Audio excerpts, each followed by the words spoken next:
Welcome, everyone. Today, we are going to have a conversation with the wonderful Dr. Agnieszka Jachec-Neale from Bliss Wood Communities. So Agnieszka is a coach and a therapist, and she specializes in emotional well-being, as well as navigating life transitions and burnout. And this is today's topic. So today, Agnieszka is going to share with us her experience and her wisdom on how to navigate burnout. So Agnieszka, welcome. It's really a pleasure to have you here. Thank you very much. It's a pleasure to be here and being able to discuss such an important topic and share my experiences with it. So to begin, would you like to tell us a little bit about yourself? Thank you. Sure. As you said, my name is Agnieszka Jachec-Neale. I am formerly an academic, so I worked for about 20 years in higher education institutions in United Kingdom. My background is in law, particularly in international law. But prior to being an academic, I spent a few years working in field of human rights protection in the missions as a humanitarian worker. And being in academia for so long, I have experienced burnout myself last year, but also a restructurization. My last role, my role was counsel as a head of the law department, and I took that opportunity to rethink what I want to do in life, how I want to spend the rest of my life, and I came to conclusion that I would like to help others going through similar things, perhaps in life.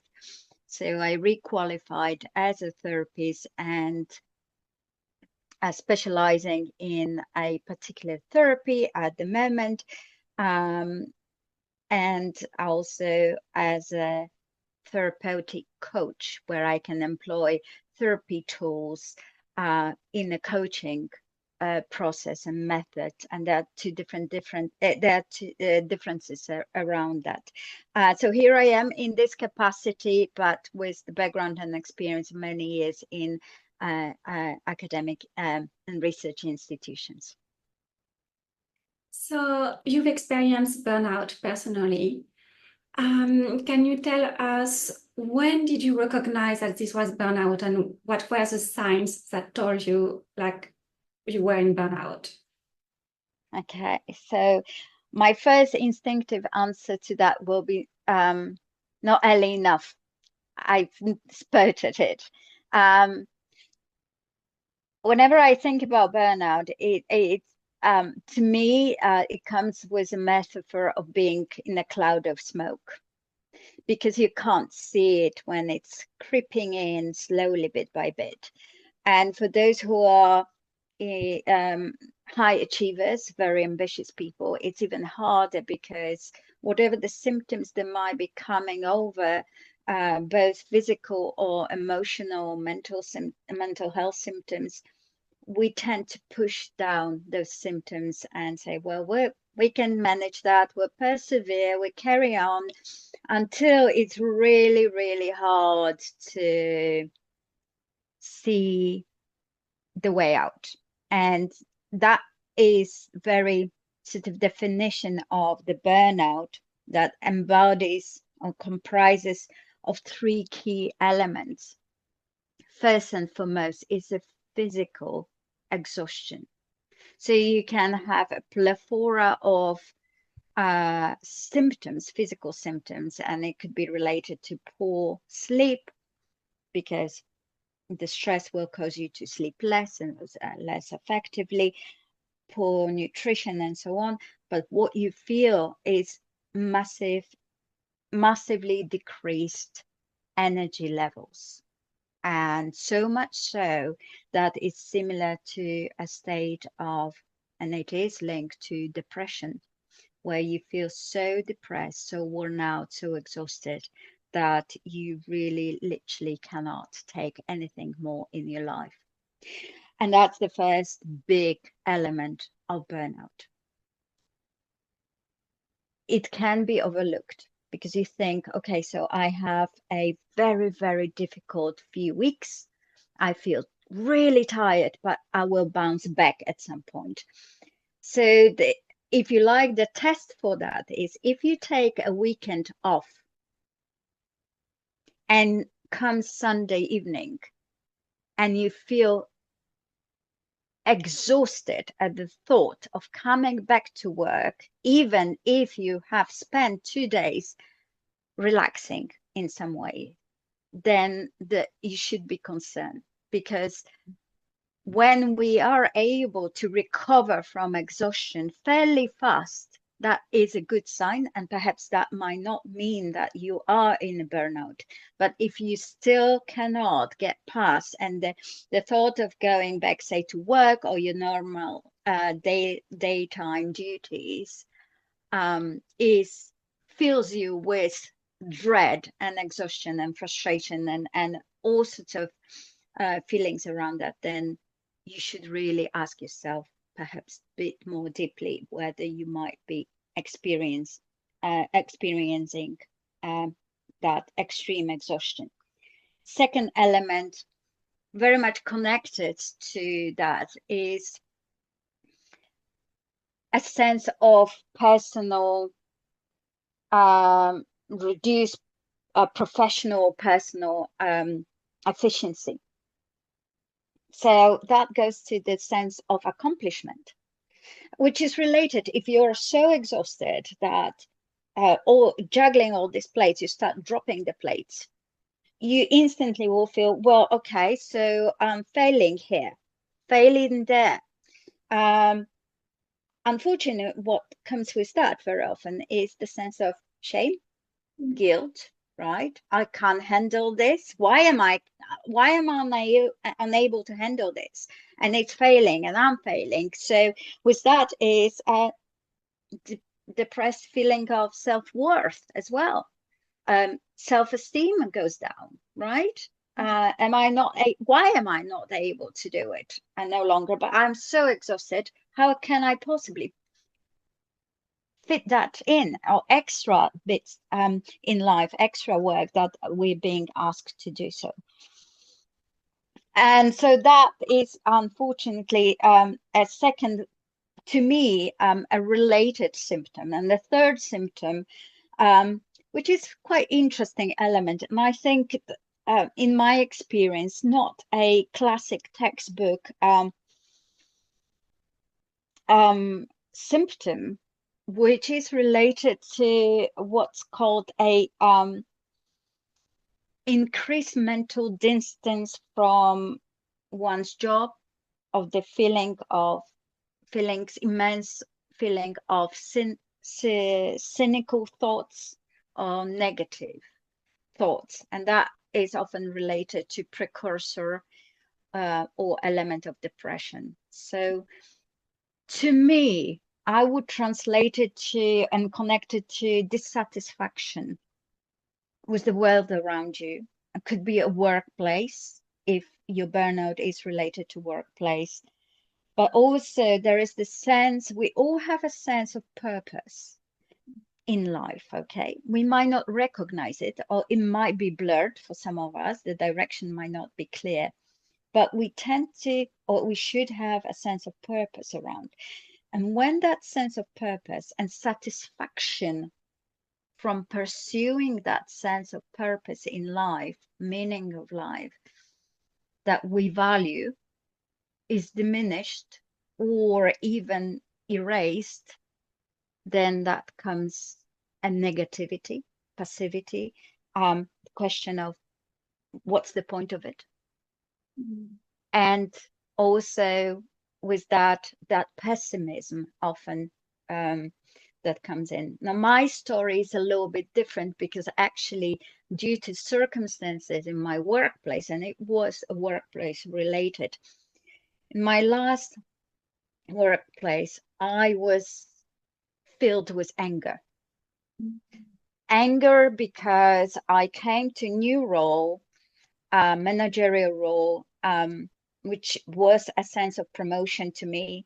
And 7 months into my role, the university announced redundancies and restructurization. And I always feel with frustration. Why was I even taken on, knowing that the university will have to undergo that exercise, so immensely stressful to everyone, in the first place. So we don't have in the labor law unfair recruitment claim. There could be only unfair dismissal claims, which I think there should be, but I felt that it was unfair for my employer to employ me in the first place. And that created massive amount of distrust, resentment on my part. So I wasn't feeling necessarily massively pessimistic about my circumstances, but there was that inner resentment and anger. And I have lost passion for that work, something I was looking forward to do. So there was that element featuring, but in a very perhaps different, with different symptoms. And I think when we're talking about burnout, there could be a very wide range of symptoms, how you feel mentally about what you do, your circumstances, that can present itself. But one thing, key core element would be that lack of satisfaction from what you're doing, the reward for what we're doing would be really prominent as a third element. So for you, what has been the most helpful in your recovery journey from burnout?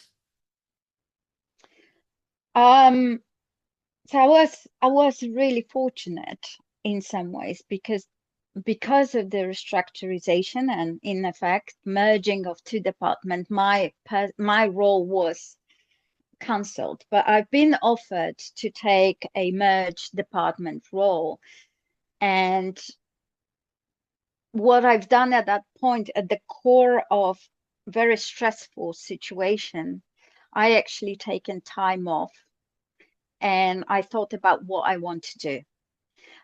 I was given a choice and I could have taken an offer of running a much larger merged department in academia, stay in academia.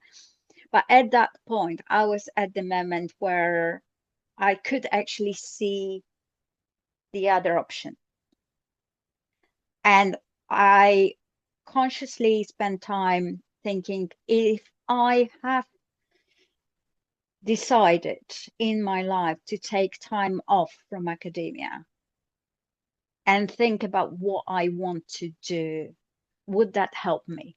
And for me, that was a pivotal moment where I actually allowed myself, in the madness of stressing about the job security, working with a very difficult team at that time, having a probably largely unsupportive, not on the surface, but deep down, supervisors and managers over me. I just felt that I needed to really take time off to rethink things, and I did. There was not much time, but I have taken a decision at that point that I'm going to try to change things in my life, and that was the start. And in my writings now, which I wrote on my website about the burnout and my journey and my experience as well, I think that is the first important step to take for anyone suspecting that they might be dealing with burnout. Because you will always find an excuse for saying, oh, I don't have time to do it. I don't even have time for myself, right?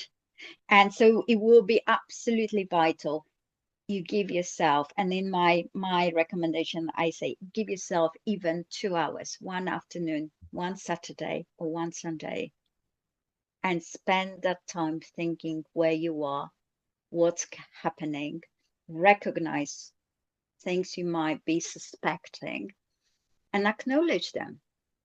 And then decide what you want to do next. So that was most helpful in my recovery, allowing myself recognize where I was. And I always been high performing, very ambitious person, always to the point of not setting proper boundaries, i.e. saying too many times yes all the time. And we know that academia likes to ask for a lot and likes people to say that who say yes a lot. I think that can translate to many work relations and other industries. And my own being, and I'm not talking about ego, just myself, my own self, was always at the bottom of the pile. Mm-hmm. And allowing myself to actually, for the first time, to take control of my situation in a very conscious, rational way, allowed me to put in motions everything that followed from there. Mm-hmm. That was helpful. So, I mean, we know that burnout takes a very long time to recover from, and that the best way to probably approach it is through prevention, if we can recognize the early signs. So, how can we prevent it if we start seeing the signs of burnout? So it is an interesting question about prevention. Can we prevent burnout?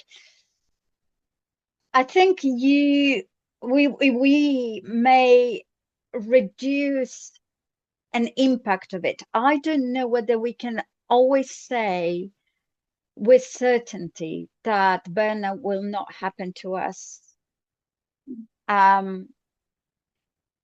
This is to do with the stress levels we are experiencing in a daily life, work life, personal life. On daily basis, we're bombarded with some stresses all of the time. And even those who are very mindful of their own life journey and can recognize stresses, I think that all we can do is get better at managing our stress levels. And if we can do that, that will help us to, in some ways, perhaps to prevent the burnout in our life, perhaps. But it's not easy because we are constantly torn in different directions. And if you're a parent, especially, that's going to impact your life massively. I am a single mom to a disabled boy. And I was working as a full-time academic throughout all his life, and not many colleagues from work could recognize the enormous effort on daily basis of being able to juggle both full-time work and taking care of my son. And I have fantastic network, very supportive dad of my son as well. And I can't imagine parents being in other situations where they have even far more. Those who are running their own businesses as well and juggling parental care, shared care. The organizational skills that are involved are enormous. But if something goes wrong suddenly, the levels of stress rise up instantly. And so I don't know whether you can prevent the burnout, but I think we can learn. But it's a work, it's an effort in itself, and we have to admit that consciously. We can learn to manage the stress levels down a little bit better, which then can help us to stay at the optimal levels of energy for longer, and that's where we want to be to avoid burnout. And so you already gave some advice. You already gave the advice of taking 2 hours to yourself and think about what you want. Is it the main advice that you would give to someone who thinks they might be experiencing burnout? And is there any other advice?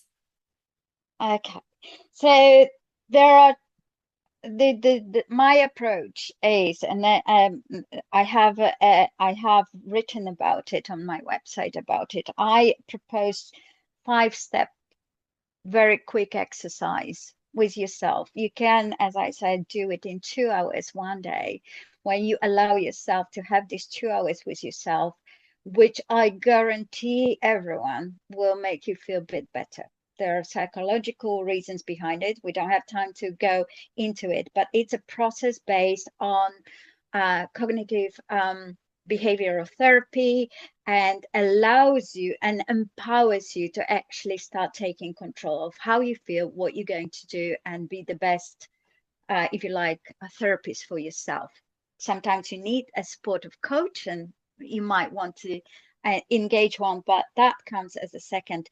We are all able and have capacity to help ourselves. We just need to consciously decide that we're ready for it. So my 5-step plan involves, first, awareness and acceptance, and acknowledging where you are. Now, there are all the symptoms I was saying, and I think being open about saying, I am exhausted. I am exhausted beyond recovery. I am constantly exhausted is the first step. Then you need to ask yourself, how do I feel about my successes and my failures? Okay. If I'm failing over and over, does it fill me with the guilt and some pessimistic feelings about it? Does it stop me from asking for help as well?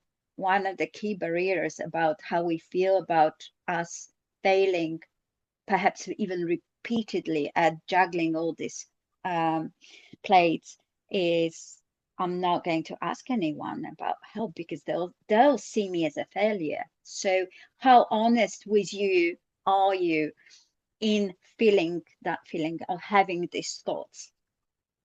And the third one is, what does it make you feel, what that feeling makes you do or not do?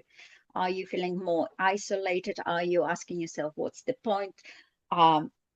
When you wake up with alarm clock and you just cannot stand the thought of actually getting up from the bed, is that a symptom? Is that what you're feeling? Another way of doing that, because maybe not everyone has that full awareness of the self-being and where you are, or you might not be ready to admit even that you're feeling this way, might be a very good way to, there is a test you can undertake, which is called professional quality of life. And I can provide the audience with the link to it, where in a very objective way, you can and you will get a score of how happy or unhappy and burned out you are in your workplace. And this is borrowed. I borrowed that from our therapeutic, self-reflective tools, but it is a great for burnout score and satisfaction fatigue scores that you get that. So this is the first step. Second step, I would then think about your system of support around you, a trusted circle of people.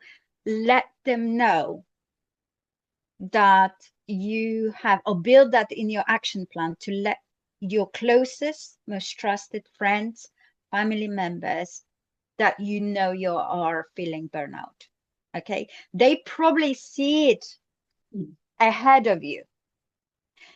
I know my parents have seen it 8-9 months before I would admit it to myself, how I felt and where I was. And they were concerned, but because I'm a very strong-willed person, they wouldn't even try to nudge a conversation. But once I sort of made my transition and change in my life, they said, yeah, we could see it. So I'm fairly sure those around you who love you and they care for you will see it way ahead. And when you tell them that you know about it and you recognize it, they'll be there to support you the way you want it. Okay. So, and as I said, there will be a psychological reason why the connection with others will be important, because one of the sides of that is also when you do tell people how you feel, what you're going to do about it, you can then ask them to support you in certain ways.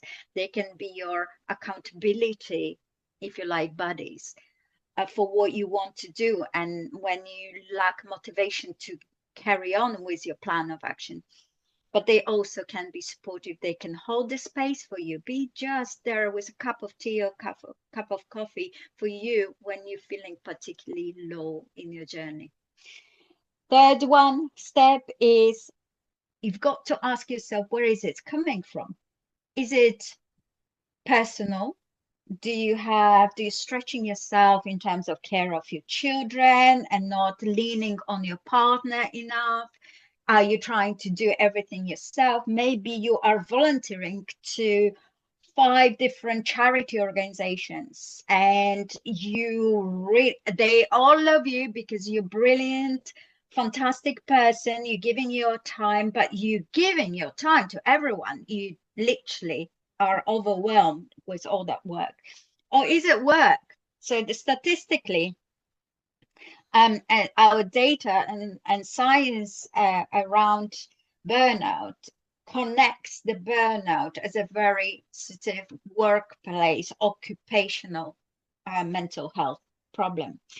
And so it's a good chance that your burnout, or whoever that listens to this podcast, might be connected with your workplace. So, but then that creates a bit of sort of a complex situation in itself. Is it the nature of the work that you feel lost the passion about? So is it the nature of the daily life that you do? Is it repetitive? It doesn't give you that sort of sense of satisfaction anymore? Or is it something in the organization itself that's causing you the stress, in increased stress? Yes. So because when you ask yourself what is the root cause of your burnout, you can then take decisions and think about how you want to approach the things. And for that matter, if this is something to do inherently with the industry that you're in or the organization, then it might be that the best thing you can think about is slowly extract yourself and change your life entirely. Okay. There might be little steps that you can take. You can talk to your organization or your employer's occupational therapist. You can take sort of maybe the volume of work is one of the predominant reasons why we know people say they're burnt out, or they take absence from for stress related work stress related issues. So maybe you can talk to your boss about the volume. You need to know and decide where that burnout is coming from, and then decide what's the best for you. So the next step in that journey, once you realize and think about it, that's why you need time off to think about it, will be to make a decision. Make a decision and make a commitment to yourself. You're going to make changes in your life, because no one else is going to make those for you, unless you ask your boss that you need to talk about a reduction of the volume, or you might decide you want to leave the organization you're in. Nobody else will do it for you, because for so many years, for example, you've been saying yes to everything. They love you. Okay. So it is a very conscious commitment to yourself that you're going to make those changes. Or you might say, okay, I'm going to talk to my partner about childcare a little bit more, and say that we perhaps have to rebalance things a little bit, or I need more time off to recover, and focus on that self-recovery for the time being. It's not going to be easy, because again, we'll be balancing things, juggling things all the time. But what's the alternative? You're going to run down yourself to what, a total collapse? When you're going to take that decision, it's pivotal. And the last point, at that point in your 2 hours, if you like, time for yourself at that point, is make an action plan.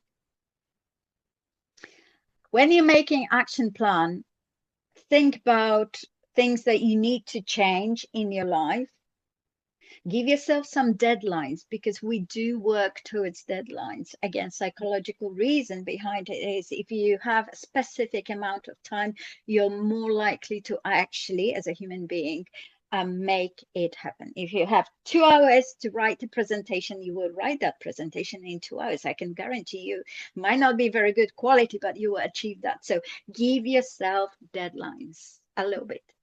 And when you're sharing that with your trusted circle of friends or family, let them know as well, because they can ask you about how is it going and keep you motivated, perhaps. And decide on the things you need to do to improve your situation externally, and then focus on your self-care. Now, self-care can be jarred term for some people. I remember when I was at the peak of my burnout, if someone told me to breathe, I would scream. A, because that was one more thing someone would tell me to do, and B, because I didn't think at that point that breathing would help anything. Okay. So when you're thinking about that, I would really urge everyone to think about 3 things. What is your long-term care? And here I would say, what relaxes you, as a one separate, different question, and what nourishes your soul? 2 different things.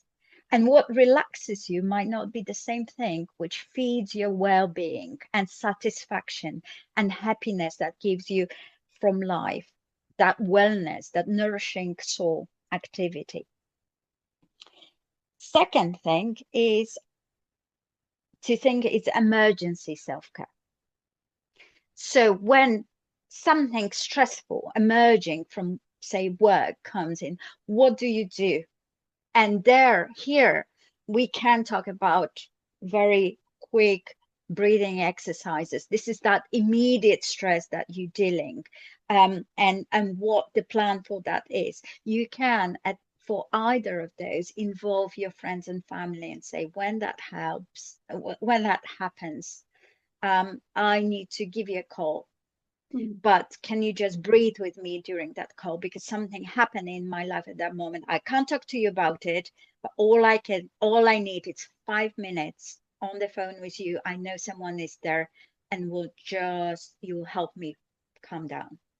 Maybe whatever you choose that works for you, it's a good thing. And here, if you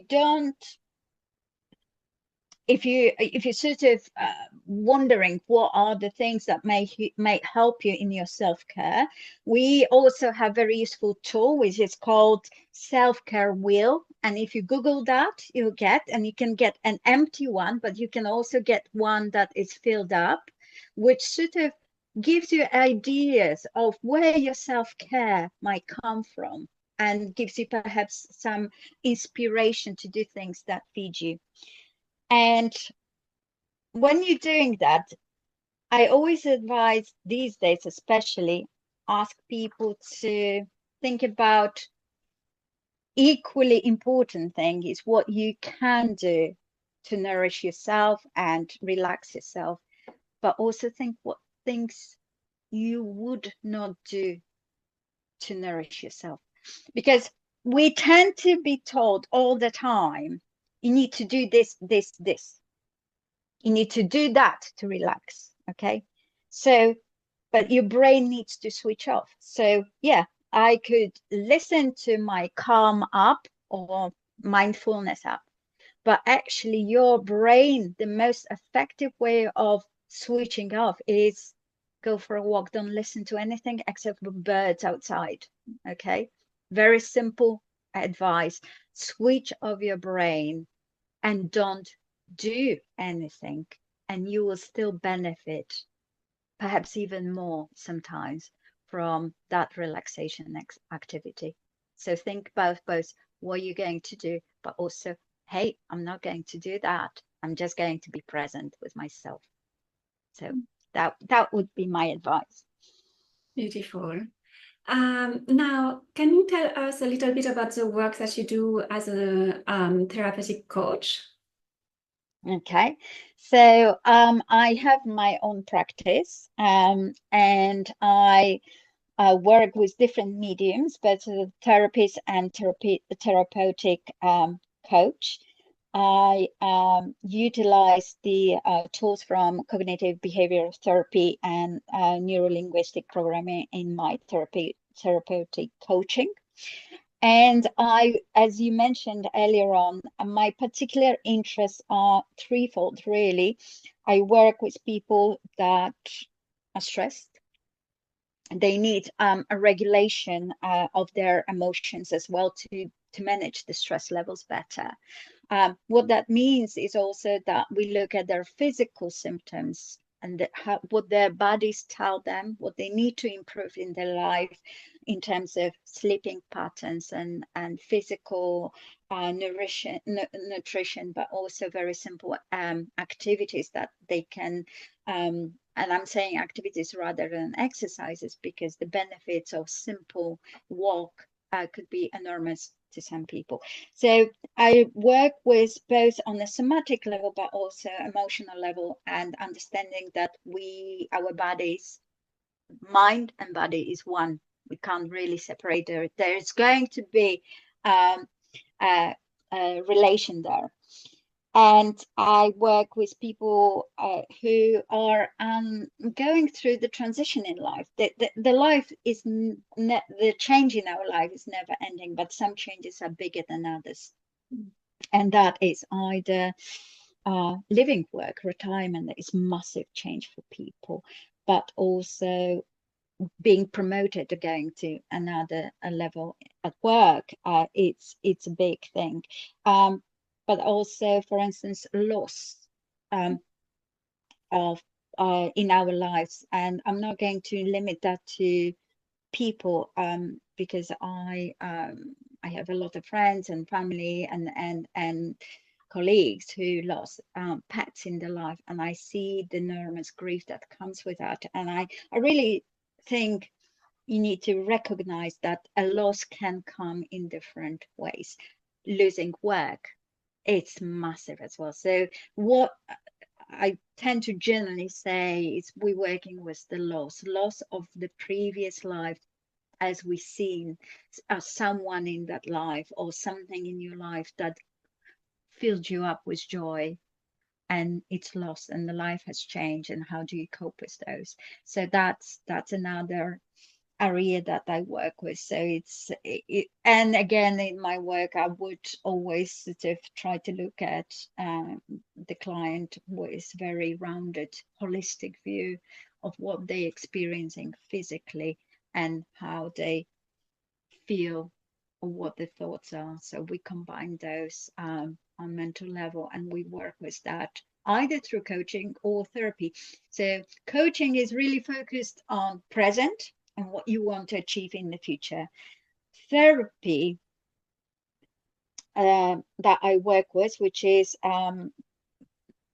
quite famous sort of therapy for celebrities, if you like, promoted by Marissa Peer, created by her, but it's based on hypnotherapy, because we need to switch our cognitive mind to get to the root of our feelings and beliefs that we created in the past, looks at the past events and memories that created blockages for us as we go through the journey, made us think thoughts often negatively about ourselves that are holding us from achieving present wellness and future wellness. So sometimes what's necessary is to unpack the past to be able to move to forward. And in my practice, I offer both in different form shapes.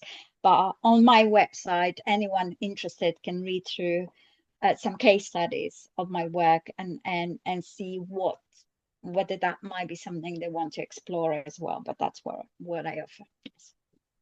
So that's a wonderful segue to the final question, which is where can we find you? Okay, so it's important. I am on Facebook and Instagram. I'm trying to share what I write about and share my experience and engage digitally. But personal engagement is always the best for me. I think there's much to say that. And I do work online these days.